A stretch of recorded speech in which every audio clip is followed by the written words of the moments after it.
penulis menyebutkan bahwa kesemua hujjah argumen Asy'ariyah dalam menolak ayat-ayat sifat itu berputar pada 3 titik saja. Berputar pada 3 titik.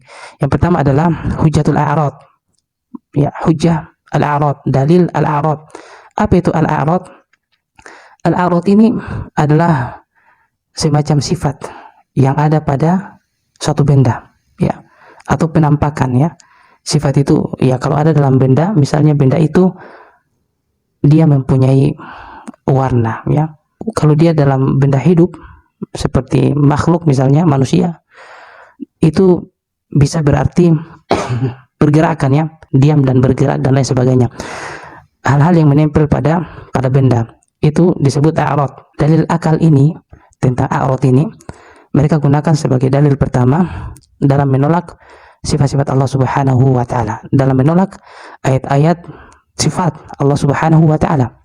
Ini mereka berbeda pendapat juga tentang a'rad ini, dan di internal Asy'ariyah sendiri berbeda pendapat tentang apa itu al-a'rad. Bagaimana definisinya? Bagaimana contohnya? Mereka belum sepakat pada definisi al-a'rad ini. Yang kemudian dengan dalil al-a'rad ini mereka mengatakan bahwa Allah Subhanahu wa taala tidak mungkin bergerak.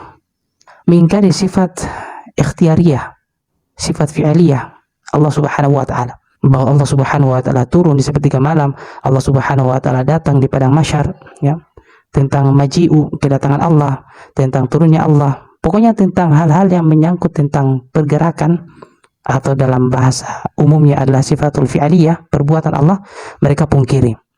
Karena berbuat, bergerak dan sejenisnya adalah a'rad menurut mereka. Itu ciri makhluk.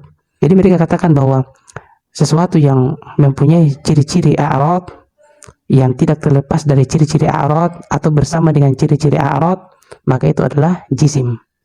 Itu adalah makhluk.